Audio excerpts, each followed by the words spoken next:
त्रिपुरा के धनपुर और बक्सर में बीजेपी की जीत से कार्यकर्ताओं में उत्साह। उत्तराखंड की बागेश्वर सीट में बीजेपी ने जीती। कोसी उपचुनाव में मतगणना के 16वें राउंड में सपा प्रत्याशी सुधाकर सिंह 35,000 वोटों से आगे। शिवपाल जयंत ने भावी जीत पर खुशी जताई।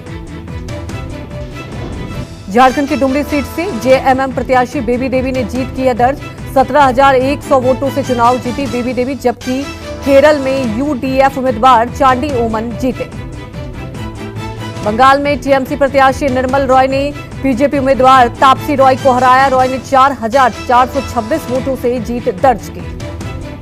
G20 को लेकर प्रेस वार्ता में कहा गया, प्रधानमंत्री नरेंद्र मोदी के नेतृत्व में भारत की G20 की अध्यक्षता का फोकस और दृष्टिकोण वैश्विक चर्चा के मुद्दों पर ध्यान केंद्रित करना है। G20 अध्यक्षता से हमारे देश और हमारे नागरिकों को आर्थिक लाभ होगा।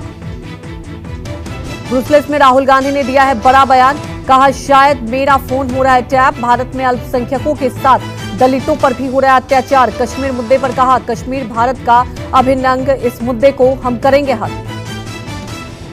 बेल्जियम में राहुल गांधी ने की प्रेस कॉन्फ्रेंस। G20 डिनर में खड़गे को नहीं बुलाए जाने पर राहुल गांधी ने कहा उन्होंने विपक्ष के नेता को आमंत्रित नहीं करने का फैसला किया। वो भारत की 60% आबादी के नेता को महत्व नहीं देते हैं। दिल्ली पहुंचे ब्रिटिश पीएम ऋषि सुनक का स्वागत केंद्रीय राज्य मंत्री अश्विनी कुमार चौबे ने किया। ऋषि सुनक के रिश्तेदारों ने स्वागत की खास तैयारी की। भारत में G20 शिखर सम्मेलन शामिल होने के लिए जापान के प्रधानमंत्री फूमियो किशिदा दिल्ली पहुंचे और किशिदा का भव्य स्वागत हुआ।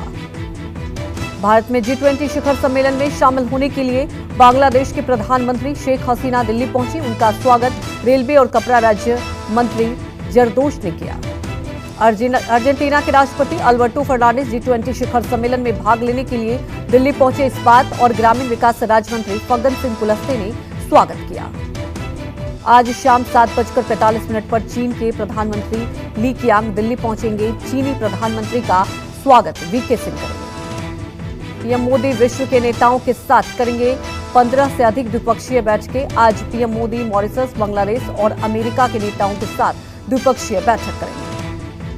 9 सितंबर को G20 बैठकों के अलावा PM Modi UK, Japan, Germany और इटली के साथ द्विपक्षीय बैठक करेंगे। 10 सितंबर को पीएम मोदी फ्रांस के राष्ट्रपति एमेनुअल मैक्रों के साथ भी वर्किंग लंच मीटिंग करेंगे।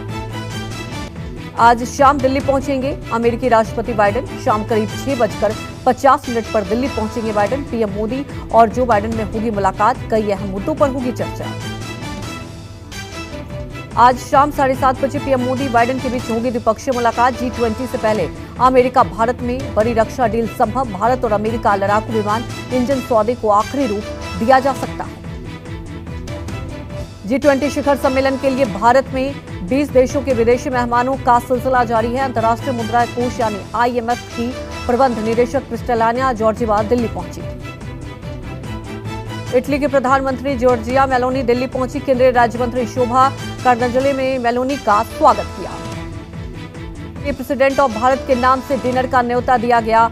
देश के बड़े बिजनेसमैन, अभिनेताओं, अलग अलग क्षेत्रों के दिग्गजों और विपक्ष के कई बड़े नेताओं को बुलाया गया। विदेशी मेहमानों की सुरक्षा के लिए भारतीय एजेंसियों के साथ साथ अमेरिका की, ब्रिटेन की MI6 और चीन की MSS की टीमें दिल्ली में डेरा डाले हुए हैं।